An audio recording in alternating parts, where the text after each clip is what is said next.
अस्सलाम वालेकुम दोस्तों। ग्रीन ट्रैक्टर ਸਕੀਮ ਨੂੰ ਲੈ ਕੇ ਕਾਫੀ ਦੋਸਤ ਕਾਲ ਕਰ ਰਹੇ ਨੇ, ਮੈਸੇਜ ਕਰ ਰਹੇ ਨੇ ਕਿ ਤੁਸੀਂ ਕਿਹਾ ਜੀ 20 ਤਰੀਕ ਨੂੰ ਕੁਰਾ ਅੰਦਾਜ਼ੀ ਹੋਏਗੀ। ਬਿਲਕੁਲ ਜੀ, ਜਿਸ ਤਰ੍ਹਾਂ ਕਿ ਜਦੋਂ ਅਸੀਂ ਅਪਲਾਈ ਕਰਦੇ ਪਏ ਸਾਂ ਉਦੋਂ ਜੀ ਸ਼ਡਿਊਲ ਆਇਆ ਸੀ ਉਹਦੇ ਵਿੱਚ ਵੀ 20 ਅਕਤੂਬਰ ਕੁਰਾ ਅੰਦਾਜ਼ੀ ਦਾ ਦਿਨ ਸੀ ਤੇ ਕੁਰਾ ਅੰਦਾਜ਼ੀ ਫਿਲਹਾਲ ਅੱਜ ਮੁਮਕਿਨ ਹੈ ਅਸੀਂ 20 ਤਰੀਕ ਨੂੰ 2 ਵਜੇ ਤੱਕ ਸੁਣਨ 'ਚ ਆ ਰਿਹਾ ਸੀ ਕਿ ਕੁਰਾ ਅੰਦਾਜ਼ੀ ਹੋਏਗੀ।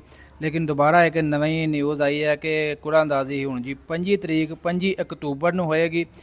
ਕਿਉਂਕਿ ਮੁਲਕ ਦੇ ਵਿੱਚ ਸਰਕਾਰੀ ਦੌਰੇ ਤੇ ਬਾਹਰੋਂ ਵਜ਼ੀਰ ਆਏ ਨੇ ਤੇ ਪੂਰੇ ਮੁਲਕ ਦੇ ਵਿੱਚ ਦਫਾ 144 ਨਾਫਜ਼ ਕੀਤੀ ਗਈ ਹੈ, ਹਾਈ ਸਿਕਿਉਰਿਟੀ ਅਲਰਟ ਚੱਲਦੀ ਪਈ ਹੈ ਤੇ ਉਹਦੀ ਬਿਨਾ ਤੇ ਕੁਰਾ ਅੰਦਾਜ਼ੀ ਜਿਹੜੀ ਹੈ 25 ਅਕਤੂਬਰ ਨੂੰ ਹੋਏਗੀ।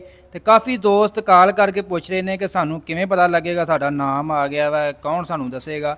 ਜਿਵੇਂ ਕਿ ਤੁਹਾਨੂੰ ਜਦੋਂ ਤੁਸੀਂ ਅਪਲਾਈ ਕੀਤਾ ਇਹ ਤੁਹਾਡਾ ਜਿਹੜਾ ਨੰਬਰ ਹੈ, ਜਿਹੜਾ ਤੁਸੀਂ ਨੰਬਰ ਤੁਸੀਂ ਅਪਲਾਈ ਕਰਵਾਇਆ ਸੀ, ਤੁਹਾਡੇ नंबर ਤੁਹਾਨੂੰ ਮੈਸੇਜ ਵੀ ਆਇਆ ਹੋਏਗਾ ਕਿ ਮੁਬਾਰਕ ਹੋ ਆਪ ਕੁਰਾ ਅੰਦਾਜ਼ੀ में शामिल हो गए हैं।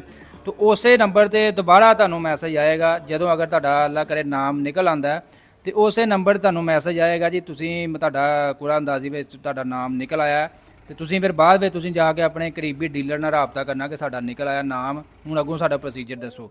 ਉਸ ਤੋਂ ਬਾਅਦ ਤੁਸੀਂ ਪੇਮੈਂਟ ਦਾ ਬਾਜ਼ਾਬਤਾ ਜਿਹੜਾ ਜੋ ਵੀ ਹੈ ਆਪਣਾ ਇੰਤਜ਼ਾਮ ਵਗੈਰਾ ਕਰਨਾ। ਬਾਕੀ ਇਸ ਤੋਂ ਇਲਾਵਾ पूरे पंजाब की कुरा अंदाजी लाहौर दे विच होएगी ते इस तो इलावा इन्हां दी वैबसाइट के उत्ते भी इन्हां दी यानी कि आ जाएगी लिस्ट कि केड़े ज़मींदार का नाम आया। इस तो इलावा जिहड़ा महकमा ज़राअत के ऑफिस ने जिन्हां दे मतलब कंप्यूटराइज नहीं सी ज़मीनां, उन्होंने महकमा ज़राअत दे विच फार्म जमा करवाया कि अपलाई कीता सी। महकमा ज़राअत के ऑफिस विच भी जिहड़ियां ने लिस्टां आ जाणगीआं ਜਿਹੜੇ ਜ਼ਿਮੀਂਦਾਰ यानी खुश नसीब होणगे उन्हां दा कामयाब हो जाए। अज काफ़ी दोस्त कॉल कर रहे थे तो बेचैन सी कि साडा चैक करो नाम आया या नहीं आया। जिस तरह अगर कोई अपडेट मजीद मिलेगी तो इंशाल्लाह अपडेट करेंगे, क्योंकि काफ़ी दोस्त कॉल कर रहे थे, मैसेज कर रहे थे। मैं कहा चलो छोटी जी अपडेट वीडियो तुहाडे लई शेयर करते हैं ताकि सारिਆਂ ਨੂੰ मालूमात मिल जाए।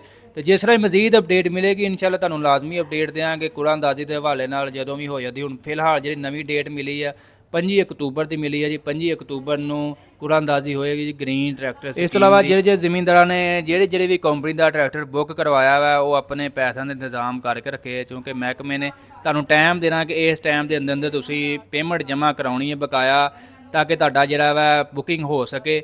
ਅਗਰ ਤੁਸੀਂ ਪੇਮੈਂਟ ਦਾ ਇੰਤਜ਼ਾਮ ਨਾ ਕਰ ਸਕੇ ਤਾਂ ਦੁਬਾਰਾ ਜਿਹੜੀ ਕੁਰਾ ਅੰਦਾਜ਼ੀ ਹੋਏਗੀ